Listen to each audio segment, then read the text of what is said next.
कृष्ण। एक हंस आकाश में उड़ रहा था।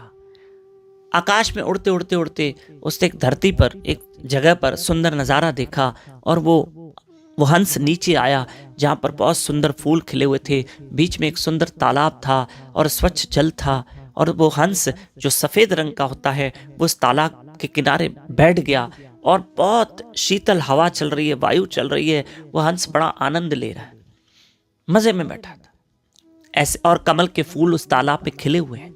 बहुत सुंदर वातावरण था, बहुत रमणीक स्थान था। हंस बैठ गया।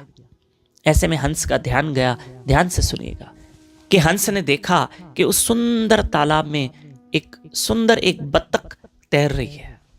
अब बत्तख भी सफेद रंग की होती है। एक दृष्टांत है समझने के लिए सर, एक दंत कथा है लेकिन समझने के लिए। अब वो बत्तख को जब हंस ने देखा तो हंस बत्तख पे मोहित हो गया और जब बत्तख ने हंस को देखा तो दोनों एक दूसरे पर आकर्षित हुए, मोहित हो गए।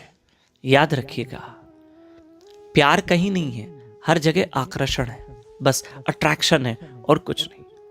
और हम जो मोहित होते हैं वो प्यार नहीं है, वो एक आकर्षण है जिसको हमने प्रेम का नाम दिया है कि एक दूसरे से प्रेम करते हैं। अरे प्रेम होता तो फिर ब्रेकअप होता, और आजकल जल्दी ब्रेकअप भी हो जाता है। कहाँ प्रेम है? जब प्रेम होगा तो वहां ब्रेकअप नहीं, लेकिन यहां ब्रेकअप भी जल्दी हो जाता है। ये आकर्षण है, एक दूसरे को हम अच्छे लगने लगते हैं तो हम उसको प्रेम का दर्जा और प्रेम का नाम देते हैं। तो यहां बत्तख और हंस का भी प्रेम हो गया, यहां आकर्षण था। समझिए इसको, एक आकर्षण ही था। दोनों बत्तख और हंस नजदीक आए, दोनों ने विवाह कर लिया। मैंने पहले ही कहा यह दंत कथा है। दोनों ने विवाह कर लिया और उनके 2-3 बच्चे हो गए। एक परिवार सा बन गया और परिवार में सुख शांति आनंद था। लेकिन एक दिन हंस ने आकाश में देखा कि बहुत सारे हंस उड़ते हुए जा रहे हैं। हंस को अपनी दुनिया याद आई। हंस ने बत्तख से कहा, मेरे अब जाने का वक्त आ गया है, मैं जा रहा हूं। बत्तख ने कहा, मुझे कैसे छोड़ के जाओगे? आप मेरे पति हो, आप कैसे जाओगे? और ये छोटे छोटे बच्चे?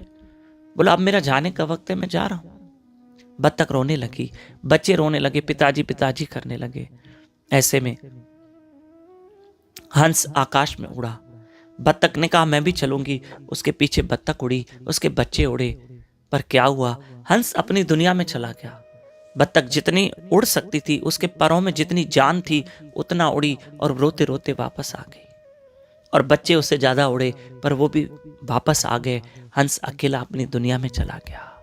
हमारे गुरु महाराज इस दृष्टांत से समझाते हैं कि इंसान इस संसार में आया है, परिवार बसाता है, विवाह करता है, उसके जीवन में एक पत्नी होती है, बच्चे होते हैं, हंसता खिलता परिवार होता है।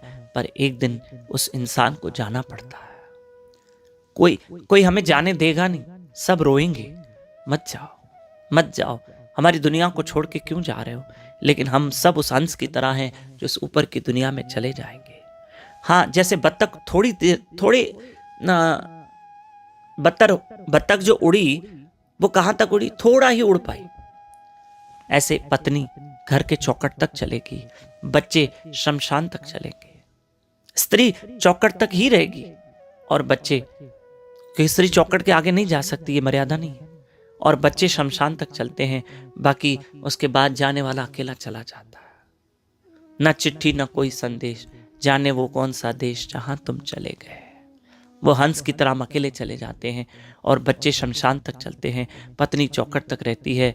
इस बीच में प्रभु, मेरे भक्तों, मेरे प्यारों, उस प्रभु का नाम स्मरण करो, उस हरि का भजन करो। वो नाम हमारे साथ चलता है, वो नाम हमारी रक्षा करता है, क्योंकि संसार के रिश्तों की एक मर्यादा है, वो एक जगह तक ही चलते हैं।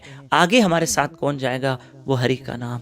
हरे कृष्ण कृष्ण कृष्ण हरि हरि, हरे राम राम राम हरे हरे।